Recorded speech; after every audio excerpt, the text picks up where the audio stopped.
A musicoterapia é uma área de conhecimento que estuda como a música pode ser utilizada de uma forma terapêutica por um profissional qualificado para melhorar a saúde, a qualidade de vida e o bem-estar das pessoas.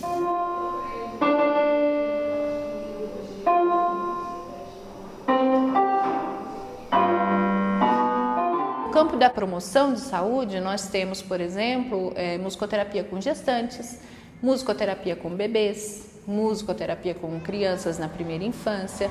No preventivo, por exemplo, a gente pode pensar em grupos de idosos para trabalhar a memória. Musicoterapia como tratamento é quando a pessoa já tem um déficit instalado e a musicoterapia entra no sentido de reabilitar essa função. A gente trabalha crianças com transtornos de desenvolvimento, por exemplo, a gente trabalha pessoas em coma, a gente trabalha adultos com ansiedade, com crises de pânico, com outros transtornos mentais. Trabalhamos com idosos, a gente trabalha com idosos com Parkinson, idosos com demências diferenciadas, inclusive o Alzheimer.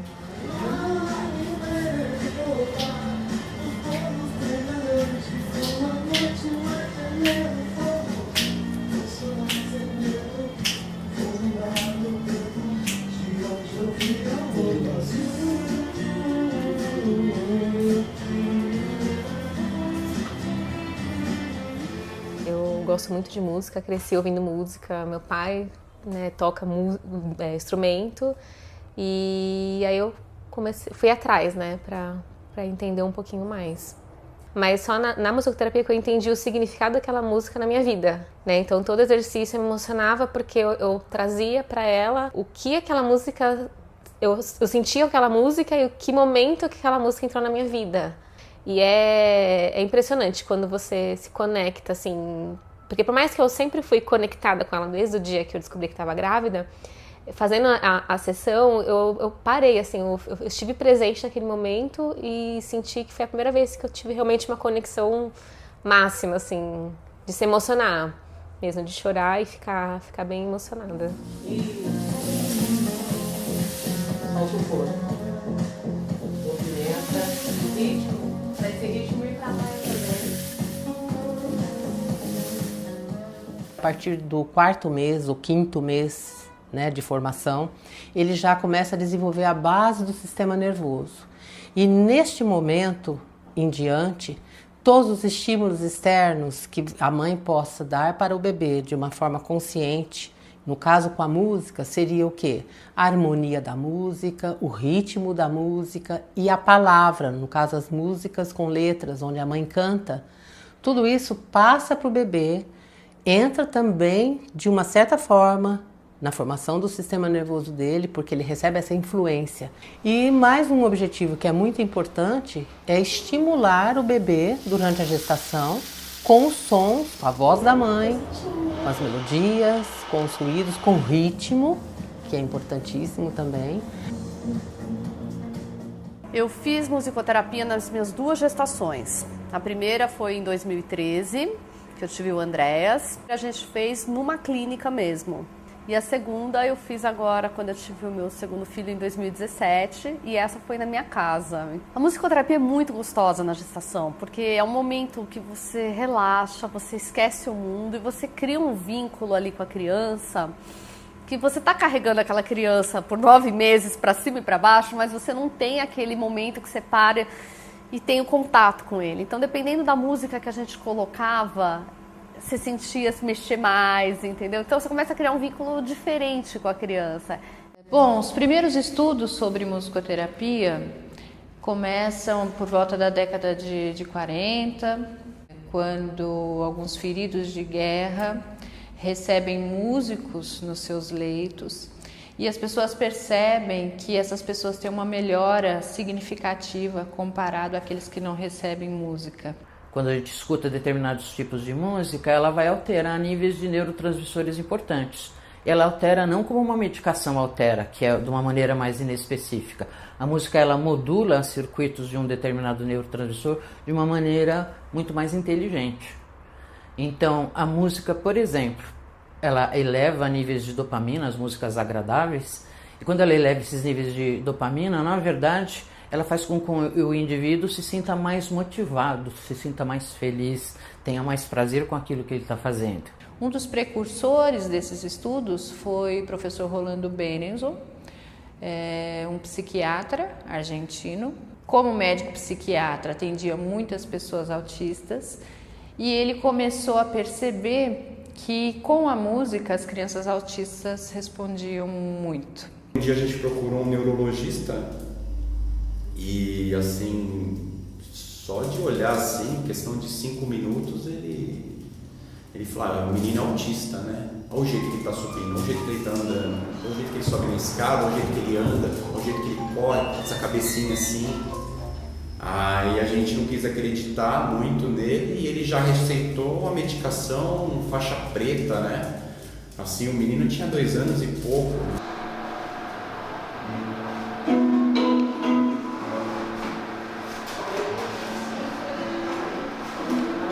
A gente sempre percebeu que ele ama música desde pequenininho, né? Desde muito pequeno. Sempre fica cantarolando.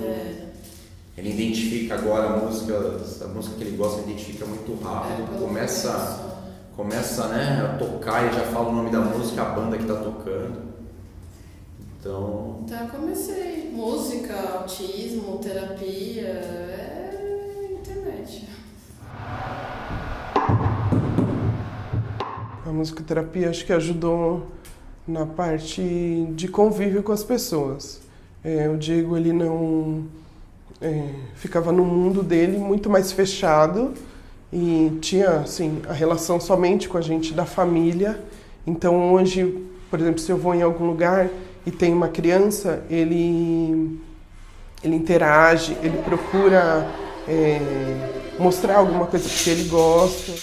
E a música, sim, isso eu te afirmo com todos os pacientes que eu atendi até hoje, ela causa um efeito enorme na vida dessas pessoas.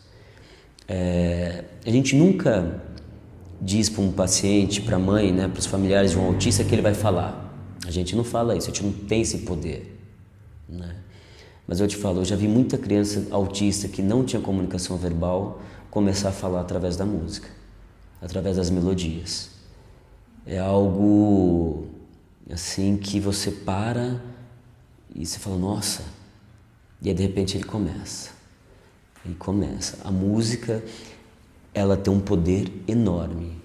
Ele estuda numa creche da prefeitura e ele tem direito a um transporte. E quando ele começou a ir para o transporte, ele não queria ir porque era uma coisa nova. Então eu comecei a cantar, o ônibus do Diego vem pegar o Diego, e aí eu mandava um macaquinho, às vezes eu mandava algum animalzinho para ele ir junto, né? Então agora ele fica até ansioso esperando o ônibus dele.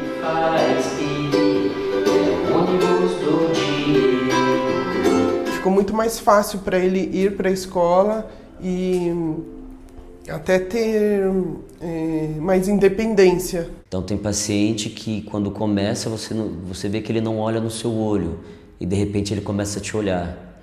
Ele se comunica olhando no seu olho, ele começa a sorrir, coisa que ele não fazia. Ele levanta, ele começa a girar e aí ele solta frases. Música de correr. Então ele lembra, então ele vai mostrando isso, né? Outros pegam o instrumento e tem aquela batida, ele te imita no ritmo que você faz no instrumento.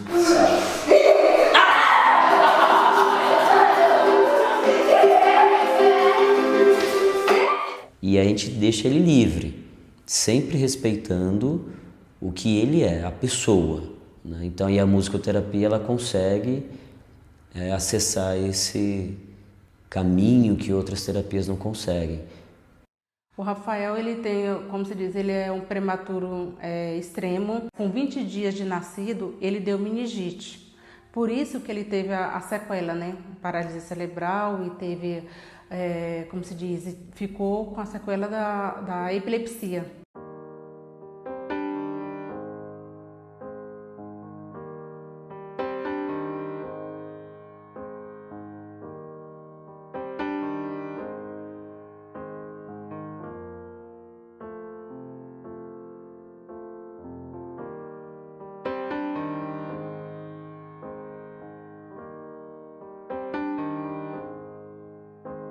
A fisioterapeuta dele, quando deram alta para ele da terapia comum, né, aí ela pegou e falou assim, olha, o teu filho tem potencial para muito mais, né? Então a clínica é que não tem recursos para ele, procura outros tipos de terapia. O pai dele ficou super orgulhoso, nossa, só vendo, meu pianista, ele chama meu pianista. O Rafael chegou aqui há 3 anos, né? E ele praticamente não se movia.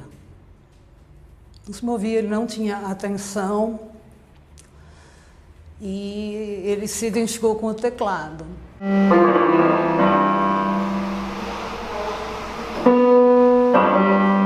Eu percebi que ele tinha, ele sorria, ele tinha reações com determinados tipos de ritmo.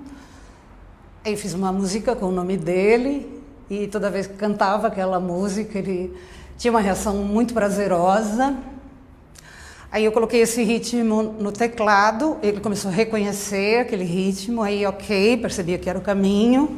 Quando ele estava com 1 ano e pouco que estava aqui na musicoterapia, a Maria Amélia filmou, teve um vídeo dele filmando que ele procura realmente todos os sons.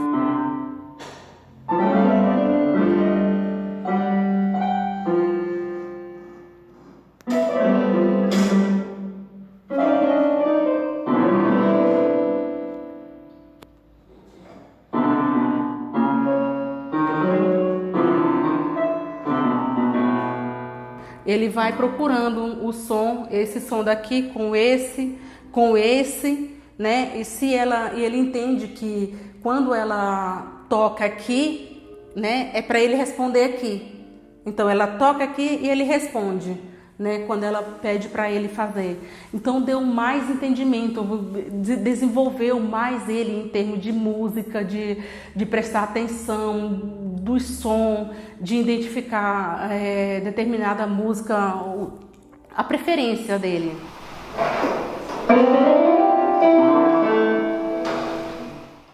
Eu acho que as maiores dificuldades hoje da musicoterapia são a falta da regulamentação, que já tivemos projetos e tivemos um projeto muito próximo de ser regulamentado, mas que foi vetado.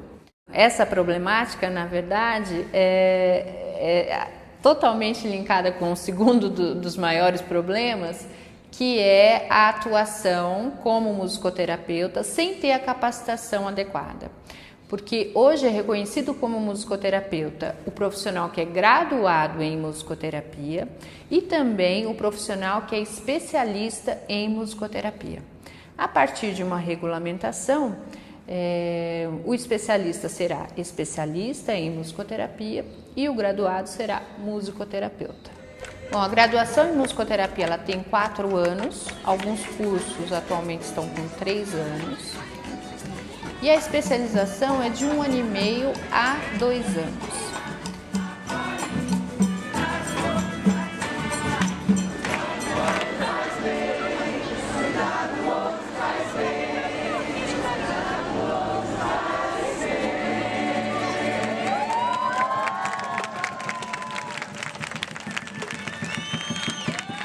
Recentemente o SUS colocou, né, na lista, mas convênios não querem nem saber, então as pessoas ainda buscam pouco. A gente costuma observar que os profissionais da área de saúde olham com simpatia para a musicoterapia. Isso é uma coisa interessante. Mas a maioria desconhece, esse é o grande problema, eles desconhecem o que efetivamente se trata a musicoterapia. Então eles têm a impressão que é como um entretenimento para o paciente, para deixar ele mais calminho, para desviar um pouco o olhar do paciente em relação à situação, às vezes crítica, que ele está passando. E de verdade, quando você pensa dessa maneira, você está desvalorizando o verdadeiro potencial da musicoterapia. Mas eu acho que a divulgação é muito pequena. desde que eu me formei até hoje. Fala-se pouco sobre musicoterapia e isso faz com que existam poucas faculdades, poucos cursos de pós-graduação no Brasil que realmente disseminem essa profissão.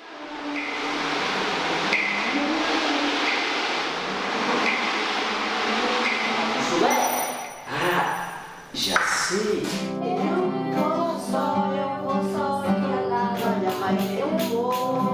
Se você perguntar para mim o que você gostaria de fazer se fosse hoje, voltar tudo atrás, eu repetiria a dose, porque ser musicoterapeuta para mim é uma das coisas mais importantes da minha vida.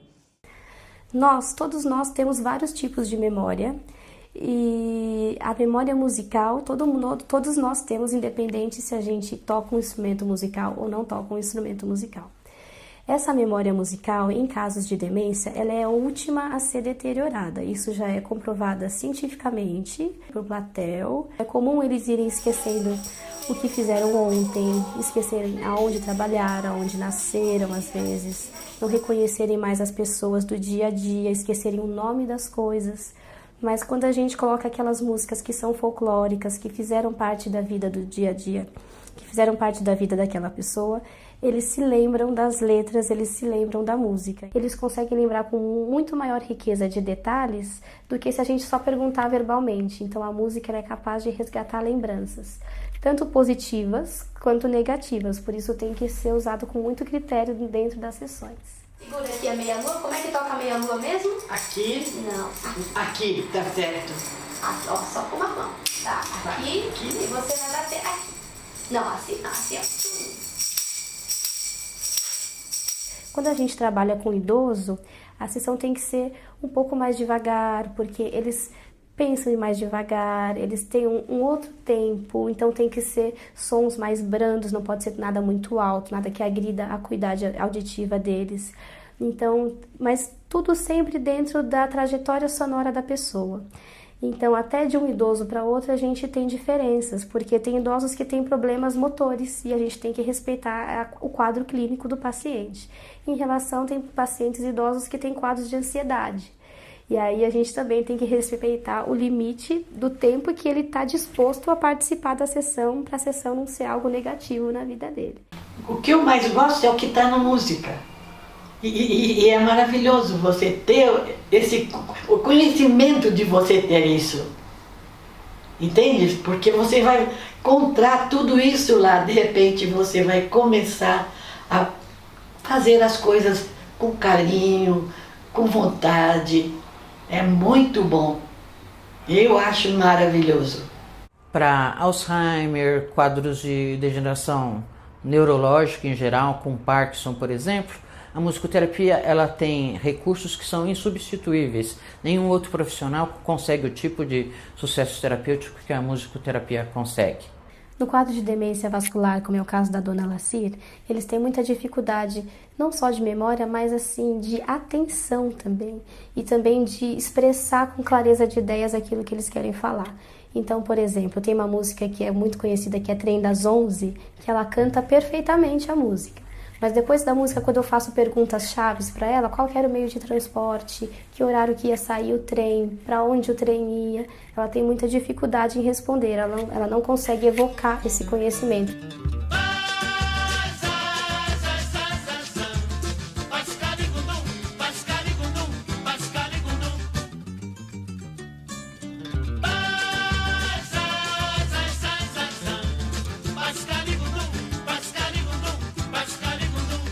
Então, devagarzinho a gente vai cantando e ela vai prestando atenção, vai memorizando as informações para depois me dar a resposta correta. Isso é um treino cognitivo, isso é um treino também de compreensão que a gente faz para reabilitar cognitivamente o idoso.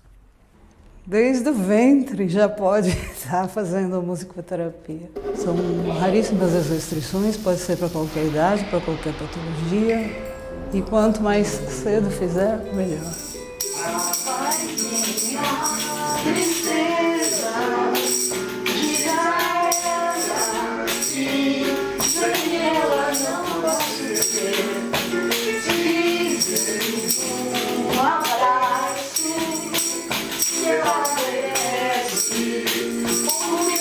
Posso mais